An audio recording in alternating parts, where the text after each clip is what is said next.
Mayong adlaw no sab mga igsoon, ano sab kita sa atong inadlaw nga leksyon. Martes, Oktubre 7. Ang uluhan sa tong leksyon karon mga igsoon, bag-o nga pag-unong.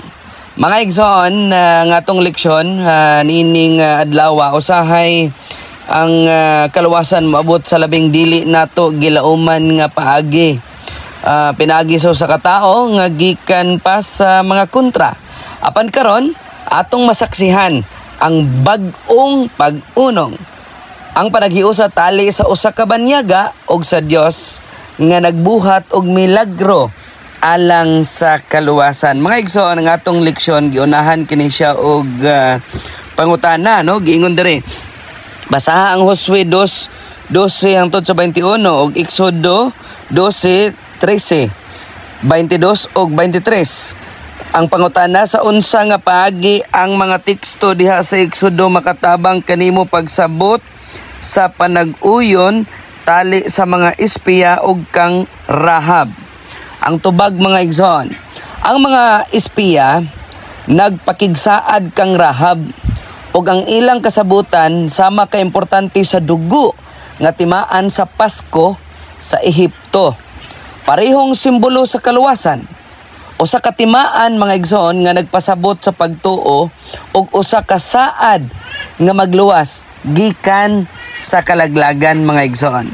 Sa pagpadayon sa atong leksyon, ang kasabutan ni Rahab, klaro, kinabuhi alang sa kinabuhi, kaluoy alang sa kaluoy. Ang pulong Chesed, mahigugmaong kalulot, nagpasabot sa pagkamaunungon o pagkamatinumanon sa kasabutan. Mga igsoon, samar kini sa saad sa Dios sa Deuteronomio 7:12 nga nag-ingon, kung magpabilin ang Israel sa pagtuman, ang Dios magpabilin usab sa iyang mahigugmaong kasabutan kanila mga igsoon. Sa pagpadayon, ang Deuteronomio City nagisgot usab sa Cherem, ang pagdili sa mga Kanaanhon. Apan si Rahab, bisan usan siya kanila, nakakaplag og kaluwasan pinaagi sa pagtuo mga igsoon. Sama siya sa mga Israelita sa panahon sa Pasko nga gipanalipdan sa dugo sa karnero. Ang pulang nga pisi sa iyang bintana nahimong timaan nga pareho sa dugo sa halad sa Exodo. O sa kasimbolo mga igsoon sa pagtuo nga nagdala sa kaluwasan mga igsoon. Sumala sa sinulat ni Ellen G. White, pinagi sa pagtuman ang katauhan magpakita sa ilang pagtuo. Samtang si Ginoong Hesukristo lamang ang makatubos. Ang tao pagaluwason pinaagi sa pagtuo, dili pinaagi sa buhat. Muna ang gisulat ni Ellen G. White sa Patriarchs and Prophets, page 279. Ang dugo sa karniro sa Ehipto o ang pula nga pisi ni Rahab parihas nga timaan sa pagtuo nga adunay buhat. Ang Dios mao gihapon ang nagluwas. Apan ang tao adunay bahin sa pagtuman ug pagsalig sa iyang saad mga igsoon. Sa pagpadayon sa tong leksyon ay ikaduhang pangutana dinhi nga giingon sa tong leksyon. Unsa nga gamhanang mensahe sa ebanghelyo atong makaplagan dinhi niini nga duha ka mga sugilanon?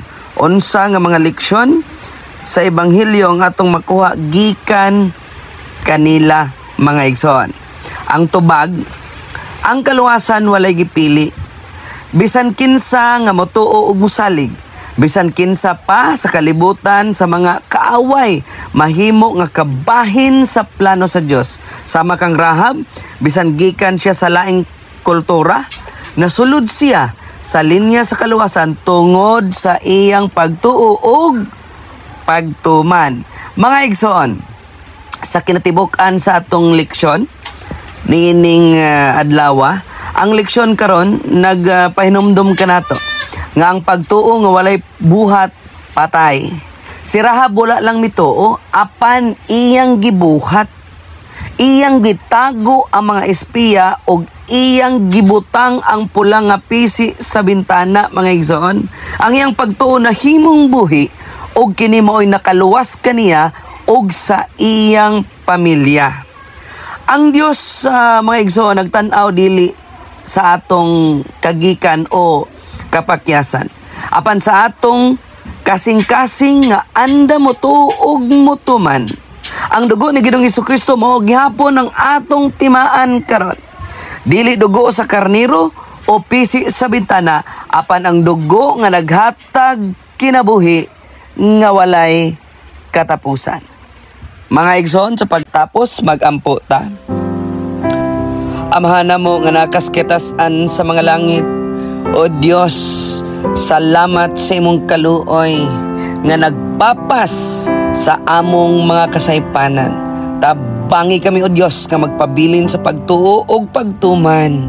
Aron kami sama kang Rahab nga nakakaplag og bag-ong pag-unong diha sa imong mga saad. Kining tanan, o Dios, among ginasalig, ginatugyan in the name of Jesus Christ, our personal Savior. Amen. Mga igsoon, salamat no sab sa iyong pagtanaw, pagpaminaw diri sa atong inadlaw nga leksyon.